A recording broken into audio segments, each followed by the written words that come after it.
Good morning everyone. आज हम लोग हिस्ट्री क्लास देख रहे हैं ना। क्लास 12th का हिस्ट्री क्लास है, यूनिट 4 है। ठीक है ना। आप जानते हैं Only Solution Classes easy to learn. Only Solution Classes ना, ओएससी इसको शॉर्ट में कहते हैं। क्या कहते हैं? OSC, easy to learn.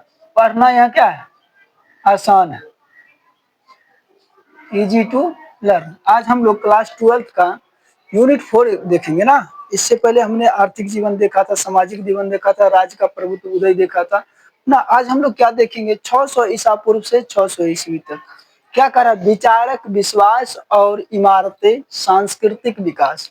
इस 600 ईसा पूर्व से 600 ईस्वी के बीच में जो नया नया इमारत बना, क्या बना? भवन जिसको कहते हैं, बिल्डिंग कहते हैं ना।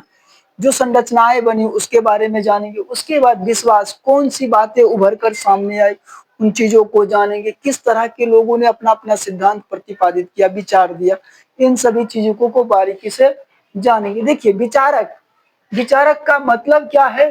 कोई कुछ कहने वाला ना। आप देखे थे राज का उदय हुआ था। सबसे पहले क्या हुआ था? राज का उदय। जनपद से क्या बना? महाजनपद, महाजनपद से राज, और राज से ही साम्राज्य बना, राज से ही साम्राज्य। इस साम्राज्य का जब नींव रखा गया था 500 कितना 44 में, 544 ईसा पूर्व में मगध साम्राज्य का नींव रखा गया। उस समय उसमें क्या नए विचार उभर के आए? हिंदू धर्म, बौद्ध धर्म, जैन धर्म, ये सारी धर्मों का उदय हुआ। विश्वास, आप जिस चीज को मानते हैं, आप जिस धर्म को मानते हैं, जिस व्यक्ति को, जिन लोगों का विचार को मानते हैं, उसको क्या कहते हैं? विश्वास ना। मानने से होता है विश्वास। मानिएगा तब ना विश्वास, नहीं मानिएगा तो नहीं विश्वास ना। तो किसी ना किसी पर सबका विश्वास होता है। इमारतें, इमारतें का मतलब क्या है कि भैया संरचनाएं उस समय टाइम पीरियड में 600 ईसा पूर्व से 600 ईस्वी तक में कैसा संरचनाएं, कैसी भवनें बनी। अब देखिए, आपने देखा था कि भैया 300 ईसा पूर्व में लकड़ी का घर बनता था। महल कैसा होता था? लकड़ी का। जनपद काल में आपने देखा था मिट्टी का घर होता था ना। चंद्रगुप्त मौर्य काल में देखिए आपने लकड़ी का घर बना ना, लकड़ी का घर था। उसके बाद धीरे धीरे इसमें ईंट का प्रयोग होने लगा। आज भी हम लोग ईंट पत्थरों का उपयोग करते। उस समय इमारतें, महल हुआ करती थी। देन उसके बाद फिर पूजा स्थल हुआ करती थी, गुफाओं को काट करके बना। जैसे देखिए, बौद्ध भिक्षु का गुफा एक राजगीर में है। कौन सा? बराबर की गुफा है। क्या? बराबर की, जहां पर बौद्ध भिक्षुएं निवास करती थी। आपने नालंदा विश्वविद्यालय के बारे में जाना ना। वहां पर भी नालंदा विश्वविद्यालय में क्या है? बिहार था भैया। वहां बौद्ध भिक्षु क्या करते थे? शिक्षा ग्रहण करते थे। ठीक है बेटा। तो सांस्कृतिक मतलब इस टाइम पीरियड में लोगों का रहन सहन, जीवन का तौर तरीका क्या थी, खान पान क्या थी, इसके बारे में जानेंगे हम लोग। ठीक है। अब आइए देखिएगा, भारतीय उपमहाद्वीप में क्या करा? भारतीय उपमहाद्वीप में 3 नए धर्मों का उदय हुआ था। देखिए, 600 ईसा पूर्व से 600 ईस्वी के बीच में आप पूरा जानते हैं महाद्वीप था। भारतीय क्या था? उपमहाद्वीप था, जिसमें पाकिस्तान, अफगानिस्तान, ठीक है, बर्मा, म्यांमार, बांग्लादेश, नेपाल, भूटान सारे आ जाते थे ना। उसको क्या कहा गया? भारतीय उपमहाद्वीप। क्या? भारतीय। इन सभी देशों में, इन सभी जगहों पर किसका उदय हुआ था? हिंदू धर्म का। क्या शुरुआती धर्म कौन है? हिंदू धर्म। क्या है? हिंदू धर्म का। ठीक है। तो 3 धर्म कौन कौन सा? एक तो हिंदू धर्म का उदय हुआ, उसके बाद बौद्ध धर्म का, उसके बाद जैन धर्म का। क्या? जैन धर्म का उदय हुआ। ठीक है। अच्छा, ये धर्म आप सोचिए क्यों उदय हुआ? भाई धर्म का क्या काम था? धर्म का उदय का कुछ तो कारण होगा। पहली बात, आप लोग पूजा पाठ क्यों करते हैं? मन की शांति के लिए। मन की शांति के लिए। आपके हिसाब से क्या? मन की शांति। लेकिन उस समय धर्म क्या करता था भैया? लोगों को नैतिक राह सिखाता था। क्या करता था? नैतिक राह। क्या गलत है, क्या सही है, क्या गलत है, क्या सही, किस व्यक्ति को कौन सा काम करना चाहिए, कौन बांटता था? धर्म ही। धर्म ही करता था कि भैया ये पुजारी हैं, ये पूजा करेंगे, इनका काम है भाई लोगों के लिए काम करना। ये मंदिरों में से देवदासियां प्रथा हुआ करती थी। क्लियर चीज है। तो ये कारण। उसके बाद हिंदू धर्म में विभाजन। देखिए, हिंदू धर्म धीरे धीरे हर एक चीज, जैसे जैसे परिवार बढ़ता है वैसे वैसे बंटवारा होता। तो हिंदू धर्म भी विचारों के आधार पर, किसके आधार पर? विचारों के आधार पर बंटना शुरू हो गया। आज देखिए तो हिंदू धर्म भी बहुत चीज में बट गया, लेकिन उस टाइम पर हम किसका पढ़ रहे, 600 ईसा पूर्व से 600 ईस्वी के बीच पढ़ रहे हैं ना। आज तो हिंदू धर्म में बहुत तरह का बदलाव हो गया ना, बहुत तरह का सोच विचार है। हिंदू धर्म में विभाजन, एक देखिए पहला क्या कारण था, वैष्णव धर्म। क्या, वैष्णव धर्म। जो लोग भगवान विष्णु को पूजा करते थे उसको क्या कहा गया, वैष्णव धर्म। इसी को कहते हैं वैष्णववाद। क्या कहते हैं, वैष्णववाद। भगवान विष्णु को मानने वाले जो इनके जो अनुयायी थे उनको क्या कहा गया, वैष्णववाद। इसी वैष्णववाद को क्या कहते हैं, अल्लवार संत। क्या कहते हैं, अल्लवार संत। आपने गाना भी अल्लवारों ने ना। तो भैया क्या है, किस भगवान को मानते हैं, विष्णु को। ठीक है, उसके बाद क्या है, हिंदू धर्म में विभाजन का शैववाद। क्या बेटा, जो लोग भगवान शिव को अपना अनुयायी मानते थे, जो भगवान शिव को पूजते थे उसको क्या कहा गया, शैववाद। इन्हीं शैववाद को क्या कहते हैं, नैनार संत। क्या कहते हैं, नैनार संत। शैव धर्म के मानने वाले संतों को क्या कहा गया, नैनार। क्या कहा गया, नैनार। ठीक है बेटा, क्लियर है बच्चा। ठीक, आगे देखिए, भौतिकवाद और नियतिवाद। क्या, भौतिकवाद और नियतिवाद। ये देखिए हिंदू धर्म का ही कहना है, किसका, हिंदू धर्म का ही कहना है, भौतिकवाद और नियति। भौतिकवाद क्या कहता है, संसारिक सुखों का आपका साथ जो भी घटनाएं घटित होती, आप जो भी क्रियाएं करते अपने भौतिक सुख के लिए, किसके लिए, भौतिक सुख के, भौतिक आनंद। आप हंसने के लिए करते हैं, मन को खुश रखने के लिए करते हैं। आप रोड पर चलते हैं, गिर जाते हैं, आपने गलती किया तब ढंग से देख के नहीं चला ना, तो भौतिकवाद को क्या कहते हैं, नास्तिक धर्म भी कहते हैं। क्या कहते हैं बेटा मेरे, नास्तिक धर्म। ये ईश्वर की सत्ता को नहीं मानते हैं, ये ईश्वर की सत्ता को नकार देते हैं। इसके सिद्धांतकार भी बहुत रहे जो आगे हम कभी पढ़ेंगे, ठीक, कंप्यूटर क्लास में। ठीक है ना। तो भौतिकवाद, और उसके बाद नियतिवाद, जो आपके साथ घटनाएं घटित होती। क्या, आपके साथ जो घटनाएं घटित होती है और क्या कहती है, भगवान का लिखा हुआ है। किसका लिखा हुआ है, भगवान का लिखा हुआ है। आपके साथ ये नियति थी, घटना होनी था, घटेगी ही। इस प्रक्रिया को क्या कहते हैं, नियतिवाद। जो इसमें ये क्या, इसको आस्तिक धर्म कहते हैं। क्या कहते हैं, आस्तिक धर्म। इसमें ईश्वर के सत्ता को स्वीकार किया। जो भी कुछ कर रहे हैं, कौन कर रहे हैं, भगवान कर रहे हैं, ईश्वर कर रहे हैं। ठीक है, इसीलिए इसको क्या कहा गया, नियतिवाद। कोई दिक्कत, तो भौतिकवाद नियतिवाद आप लोग को समझ में आ गया, एकदम बढ़िया से पूछता है सवाल। ठीक है ना, भौतिकवाद और नियतिवाद अंतर बताए तो वह क्या कहेंगे, जिसमें क्या होता है, ईश्वर की सत्ता को स्वीकार नहीं किया गया बल्कि संसारिक सुखों को व्याख्यायित किया गया, उसको क्या कहेंगे, भौतिकवाद ना। जो ईश्वर की सत्ता को स्वीकारते हुए परिस्थिति के अनुरूप क्रिया को बोलते हैं, क्या कहते हैं, इसको नियतिवाद। देखिए बौद्ध धर्म, अब देखिए नियतिवाद। आप देखिए क्या कहते हैं, काली पूजा होता है, दुर्गा पूजा होता है, उसमें बलि चढ़ाते हैं ना। अगर बलि नहीं चढ़ाइएगा तो भगवान काली माता खुश नहीं होगी, तो उसका अनहोनी किसमें हो जाएगा, आपके घर पे हो जाता। क्या कहते हैं कि काली मैया को नहीं चढ़ाए तो अब ये घटना घटी ना, तो किस पर है, नियति पर है ना, किस पर है, नियति पर। तो भारतीय सभ्यता संस्कृति में ये बातें रही है। ठीक है, अब देखिए बहुत सारी बातें, बौद्ध धर्म एवं बौद्ध धर्म के उदय। बौद्ध धर्म, देखिए बौद्ध धर्म की स्थापना, बौद्ध धर्म की स्थापना महात्मा गौतम बुद्ध ने किए थे। कौन, महात्मा गौतम बुद्ध ने किए थे। कौन किए थे, महात्मा गौतम बुद्ध। ठीक है, आपको बौद्ध का, ठीक है। देखिए इसके बौद्ध धर्म की स्थापना कौन की है, महात्मा गौतम बुद्ध। ठीक है, ये कब की है, 563 ईसा पूर्व में इनकी जन्म होती है। कब, 563 ईसा पूर्व में। परिचय वाला टॉपिक है ना, 563 ईसा पूर्व में जन्म होती है और 29 वर्ष की आयु में, 30 वर्ष की आयु, सॉरी कितने, 30 वर्ष के आयु में विवाह होने के बाद ये ज्ञान की प्राप्ति में जंगल भटकने चले जाते हैं, जंगल भटकने चले जाते हैं। उसके बाद उपरांत इन्हों 12 वर्ष भटकने के बाद, कितने, 12 वर्ष भटकने के बाद इनको ज्ञान की प्राप्ति होती है और बौद्ध धर्म की स्थापना कर।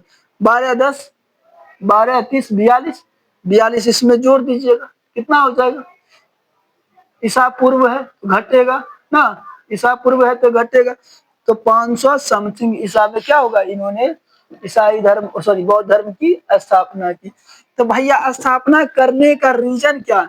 देखिए हिंदू धर्म में क्या बेटा हुई कमियों के कारण बौद्ध धर्म की स्थापना, खास करके हिंदू धर्म में स्त्रियों को वेद पढ़ने की अनुमति नहीं थी, शूद्रों के साथ में भेदभाव किया जाता, और हिंदू धर्म में बलि प्रथा प्रचलन में क्या थी, बलि प्रथा प्रचलन में थी। इन सभी कारणों से क्या हुआ था, बौद्ध धर्म की स्थापना संसार खास करके ये जब ज्ञान की तलाश में देखे तो देखे भैया बुद्ध जब निकले थे ज्ञान की तलाश में, ठीक है। तो आगे इस टॉपिक को कहते हैं, देखिए बौद्ध धर्म का परिचय है ना अगला टॉपिक। देखिए बौद्ध धर्म का परिचय क्या, भगवान गौतम बुद्ध आज हम जानते हैं, आज उसको भगवान के नाम से जानते हैं ना। ये गौतम बुद्ध का जन्म कब होता है, 563 ईसा पूर्व में। 563 ईसा पूर्व में इनका क्या होता है, जन्म होता है। इनकी मृत्यु 483 ईसा पूर्व में हो जाती है, लगभग 400 लगभग 80 वर्ष जिए, 483 ईसा पूर्व में हो जाती है इनकी मृत्यु।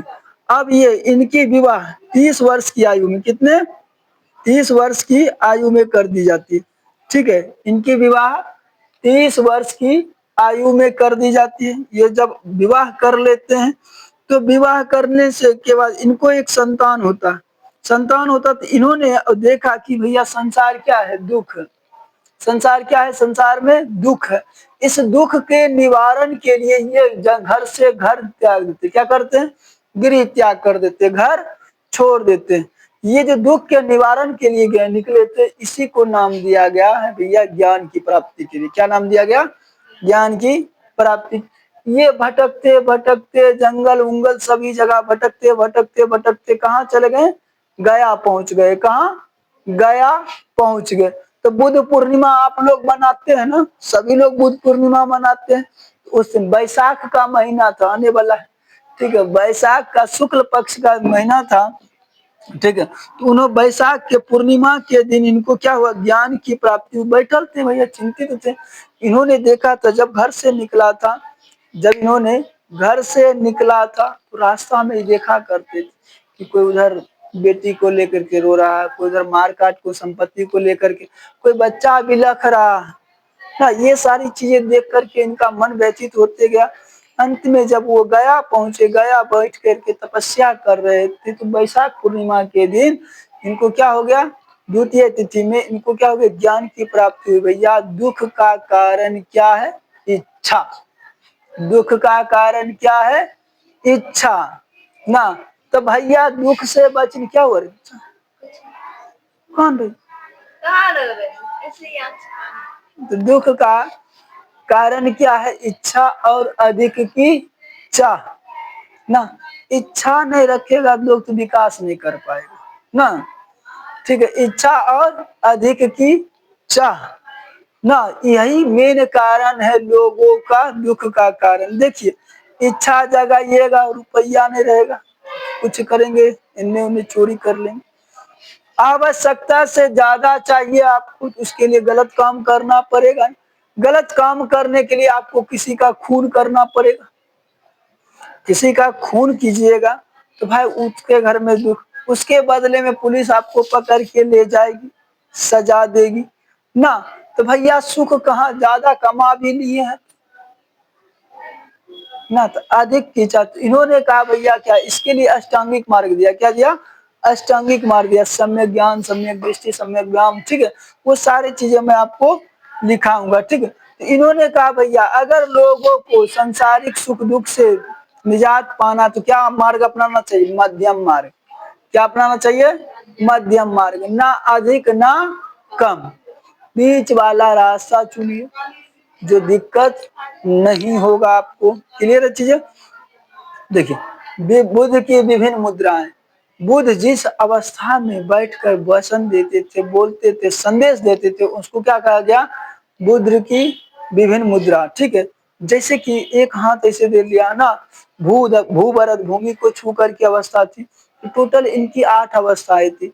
इन 8 अवस्थाओं के बारे में मैं आपको पढ़ाऊंगा, ठीक है। बरद, करद, भूमि, सिक, ये सारी चीजें मैं आपको लिखाऊंगा, ठीक है ना। बुद्ध की बौद्ध धर्म के त्रिरत्न, देखिए बौद्ध धर्म जो थे ना बेटा, बौद्ध धर्म के त्रिरत्न क्या है, 3 रत्न है। कौन है? एक तो बुद्ध है, धम्म है और संघ।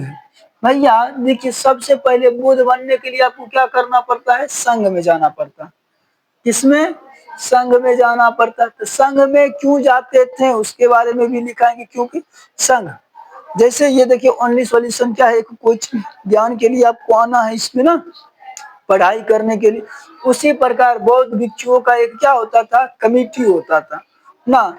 उसमें लोग जो शामिल होते थे, बौद्ध के विचारों को फैलाते प्रसारते, उनके हिसाब से काम करते ना। तो उसमें संघ में क्या होते थे, जो संघ होते थे धम्म अपनाते थे, क्या बौद्ध धर्म को अपनाते थे, उनके अनुक्रियाओं को लागू करते थे, उनका प्रसार और वही कालांतर में क्या बन जाते थे, बुद्ध। क्या बन जाते थे? बुद्ध। क्लियर है चीजें, ठीक है। बौद्ध धर्म का अष्टांगिक मार्ग वही सम्यक ज्ञान, सम्यक दृष्टि और सम्यक व्यायाम, सम्यक चरित्र, सम्यक आचरण, ये क्या थे बौद्ध के अष्टांगिक 8 मार्ग। क्या? 8 मार्ग। मतलब कहने का क्या, अच्छा आचरण रखिए ना, अपने चरित्र को स्वच्छ रखिए, ज्ञान रखिए ना, प्रत्येक दिन क्या कीजिए, एक्सरसाइज क्या कीजिए, ठीक है, अभ्यास क्या कीजिए, ठीक। उसके बाद बौद्ध संगतियां, अभी तक देखिए बौद्ध संगतियां कितना हुआ, 4 गो ना। चारों बौद्ध संगतियां देखेंगे, पाटलिपुत्रा, कुंदनगाम, राजगिरी और सारनाथ। इन चारों जगह पे बौद्ध संगतियों को देखेंगे, कब किसने कराया, किसके शासन काल में करवाया, ठीक है। बौद्ध धर्म से संबंधित इमारत, देखिए बौद्ध धर्म से संबंधित मुख्य 3 इमारत है। एक तो चैत्य, क्या है? चैत्य, जहां पर बौद्ध भिक्षु पूजा किया करते थे। क्या करते थे? पूजा किया करते थे। उसको क्या कहा गया? चैत्य। क्या कहा गया? चैत्य कहा गया, ठीक है। उसके बाद क्या है? विहार। तो बौद्ध भिक्षु जिस स्थान में विश्राम किया करते थे, रहा करते थे, उसको क्या नाम दिया गया? विहार। क्या दिया नाम? तो बिहार। देखिए अपना बिहार प्रांत का भी नाम इसी से पड़ा, क्योंकि यहाँ बहुत ज्यादा संख्या में क्या रहते थे, बहुत भिक्षु रहा करते थे, इसी नाम से क्या पड़ा इसका? बिहार। बिहार को ही हम लोगों ने धीरे धीरे शुद्ध करके क्या बना दिया? बिहार। क्या कर दिया? बिहार। क्लियर है चीजें। स्तूप, देखिए एक सुंदर सा इमारत हुआ करता था स्तूप। ये स्तूप कैसा होता था? अर्ध गोलाकार अंडाकार होता था। क्या? अर्ध गोलाकार अंडाकार होता था। इसमें बुद्ध के सांस्कृतिक, सांसारिक या शारीरिक अस्थियों को क्या कहा जाता था? इसमें रख करके इस स्तूप को बनाया जाता था, ठीक। आज देखते हैं बुद्ध का स्तूप लगभग हर एक जगह पर ना। तो भारत में तो भैया एक तो देखिए इसमें एक भोपाल का, ठीक है, भोपाल का स्तूप काफी फेमस है। स्तूप देखिए शुरुआती में मिट्टी का बना होता था। किसका? मिट्टी। धीरे धीरे इसमें क्या किया गया? ईंट लगाया गया। जैसे जैसे समय बढ़ते गया उसके हिसाब से जिस वस्तुओं का उपयोग, तकनीकी उपकरण बढ़ते गया। ईंट के बाद क्या? मिट्टी के बाद ईंट आया, ईंट के बाद पत्थर आया, और पत्थर के बाद आज के डेट में क्या है? कांच का बनता है। किसका बनता है? कांच का। पटना गए हैं, हनुमान मंदिर के सामने है, देखिए तो वो आधा ईटा का है और आधा ईंट का। हम लोग स्तूप का प्रकार भी जांचेंगे, क्योंकि यहाँ पर जगह भर जाता है, इसीलिए हम ज्यादा नहीं किए, ठीक है ना। तो हम स्तूप का प्रकार भी देखेंगे और स्तूप बनाने की पूरी संरचना को भी हम लोग देखेंगे, कैसे स्तूप बनता है, क्या होता है, ठीक है। उसमें कौन कौन सा भाग होता है, प्रदक्षिणा पथ किसको कहते हैं, वेदिका किसको कहते हैं, हर्मिक किसको कहते हैं, हर्मिका किसको कहते हैं, हर एक चीज देखना। क्योंकि अगर इसको और ज्यादा तोड़ दे तो पूरा बोर्ड अपना भर जाता है। आपसे पूछता है, इसलिए उसको करना भी। आपसे पूछता है बुद्ध की संरचना को बताइए, स्तूप की संरचना को बताइए, तो संरचना आप पढ़े रहेंगे तभी, ठीक है। उसके बाद क्या करा? बौद्ध धर्म में विभाजन। देखिए आपको मैं पहले ही बताया हूँ कि भैया एक समय के बाद हर एक चीज में विभाजन होता ना। तो भैया स्थूल भद्र और भद्रबाहु के काल में क्या हो गया? तो बौद्ध धर्म में खास करके मगध साम्राज्य में क्या हो गया? खास करके मगध साम्राज्य में, क्योंकि बौद्ध धर्म का जन्म प्रजनन कहाँ हुआ? मगध साम्राज्य में ही। ना मगध साम्राज्य में उस समय अकाल पड़ गए थे। क्या पड़ गए थे? अकाल। खाने पीने के लिए वस्तुएं नहीं रही, तो कुछ बौद्ध भिक्षु क्या किए थे, उत्तर भारत को छोड़ करके किधर चले गए? दक्षिण भारत में चले गए ना। दक्षिण भारत में चले गए, वहां वे लोग अपना मन मर्जी के हिसाब से बढ़िया से मांस मदिरा सब चीज खाने लगे, पीने लगे और रहने लगे। क्या करे? रहने लगे। ठीक है। तो ये जो बौद्ध विभाजन है ना, और जब ये अकाल समाप्त हुआ तो ये फिर वापस उत्तर भारत में आए, तो दोनों में विभाजन करना नहीं, तुम लोग अब क्या अपने सिद्धांत को तोड़ दिए हो, क्या किए? मांस मदिरा का सेवन करने लगे हो। जबकि बौद्ध धर्म में क्या कहा? अहिंसा का मना किया गया कि आप लोग हिंसा नहीं करेंगे। ठीक है। तो आप लोगों ने पक्षियों को मारा है, तो जो दक्षिण भारत चले गए उनको क्या नाम दिया गया? महानियन। क्या नाम दिया? महानियन। और जो उत्तर भारत में रह गए उनको नाम दिया गया हीनयान। क्या? हीनयान। हीनयान और महानयान में संबंधित हो गया ना। बौद्ध कहा करते थे कि देखो, जब इस धर्म में महिलाएं प्रवेश कर जाएगी, पहले ये धर्म 1000 वर्ष चलता, लेकिन जब महिलाएं प्रवेश कर गई इस बौद्ध संघ में, तो ये महज कितना दिन? 500 वर्ष ही चल पाएगा। ठीक है। इस धर्म का क्या होगा? विनाश हो जाएगा धीरे धीरे की कगार। लेकिन अभी प्रसार करने के लिए लोग क्या नहीं कर रहे हैं। ठीक है। ये क्लियर हो गया जैन बौद्ध धर्म। अब आते हैं जैन धर्म। देखिए, जैन धर्म की स्थापना कब हुई इसके बारे में जानकारी पूरी तरह से स्पष्ट नहीं है, लेकिन जैन धर्म के संदर्भ में कहा जाता है कि इसकी स्थापना पार्श्वनाथ, किसने? पार्श्वनाथ ने किया था। कौन? पार्श्व, एकनाथ शिंदे नहीं, पार्श्वनाथ। ठीक है। कौन किए थे? पार्श्वनाथ किए थे। ऋषभ देव, कौन? ऋषभ देव इसके 24वें तीर्थंकर थे, सॉरी 23वें। किसने? 23वें। इन्होंने महावीर स्वामी को जैन बनाया था 24वें। ठीक है। 24वें तीर्थंकर कौन रहे? महावीर स्वामी। बोला ये अंतिम है, इसके बाद कोई तीर्थंकर नहीं होगा। ठीक ना, कोई धर्मगुरु नहीं होगा। महावीर स्वामी। देखिए, महावीर स्वामी का जन्म कब होता है? 599 ईसा पूर्व में कुंडल ग्राम में। कहा? कुंडन ग्राम में, नेपाल के पास से बेटा, ये भी वैशाली में ना, कुंडम ग्राम में। और इनकी मृत्यु 527 ईसा पूर्व में। कब? 527 ईसा पूर्व में पावापुरी में। कहा? पावापुरी में। आप लोग सभी घूमने भी जाते हैं, राजगीर गए थे घूमने ना, पावापुरी भी घूमने गए होंगे। ठीक है। तो इन्होंने बौद्ध धर्म का 5 सिद्धांत है। ठीक है। 5 में से 4 सिद्धांत ऊपर वाले अनुयायियों के द्वारा दिया गया था, तीर्थंकरों के द्वारा। लेकिन इसमें ब्रह्मचर्य, 5वां ब्रह्मचर्य सिद्धांत जो है ना, ब्रह्मचर्य का सिद्धांत 5वां रत्न महावीर स्वामी ने दिया था। कौन दिए थे? महावीर स्वामी। ठीक है। ये सारी चीजें करेंगे हम लोग।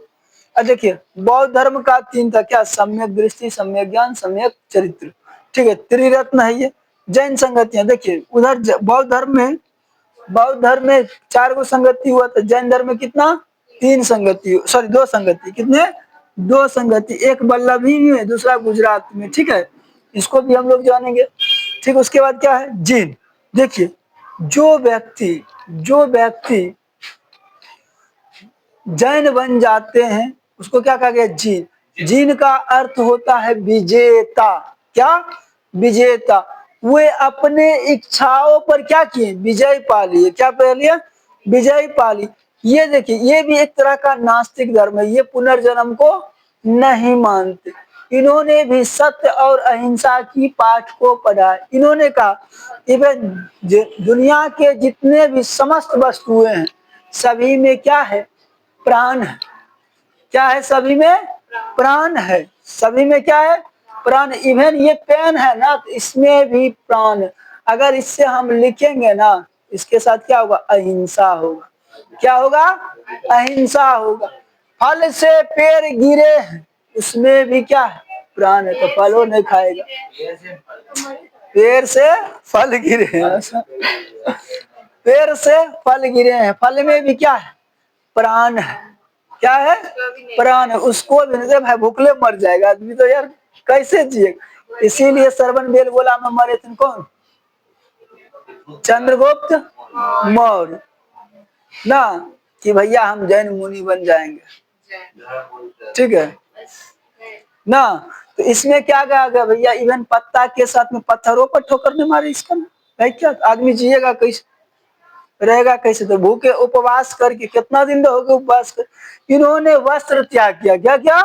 वस्त्र त्याग किया। तो इसीलिए जैन मुनि जितना देखोगे ना सभी नंगे रहते हैं, क्या रहते हैं? नंगे। काल कालांतर में भी इसमें भी विभाजन हुआ ना, काल का। तो ये भी किसमें? श्वेतांबर और दिगंबर में बदल गया, किसमें? तो वे जैन मुनि जो वस्त्र नहीं धारण करते हैं, नंगे रहते हैं, उसको क्या कहते हैं? दिगंबर। वे जैन मुनि जो वस्त्र नहीं धारण करते हैं क्या कहलाते हैं? दिगंबर। और जो वस्त्र धारण करने लगे उसको क्या कहा गया? श्वेतांबर। ठीक है, क्लियर है? श्वेतांबर और दिगंबर। बाकी बात हम लोग नोट्स में देख लेंगे। ओके, चलिए आज का क्लास यही समाप्त करते हैं। हाँ, इसका विभाजन कब हुआ, मतलब कितने हिसाब से? वो लिखा देंगे, ध्यान में नहीं बच्चा, ठीक है ना। विभाजन कब हुआ है वो लिखा देंगे। एक चीजें डेट हम गड़बड़ नहीं करवाना चाहते, ठीक है। इसका भी विभाजन और इसका भी विभाजन, दोनों का विभाजन मैं लिखवा दूंगा, ठीक है। चलिए आज का क्लास यहीं तक। Thank you for watching this videos.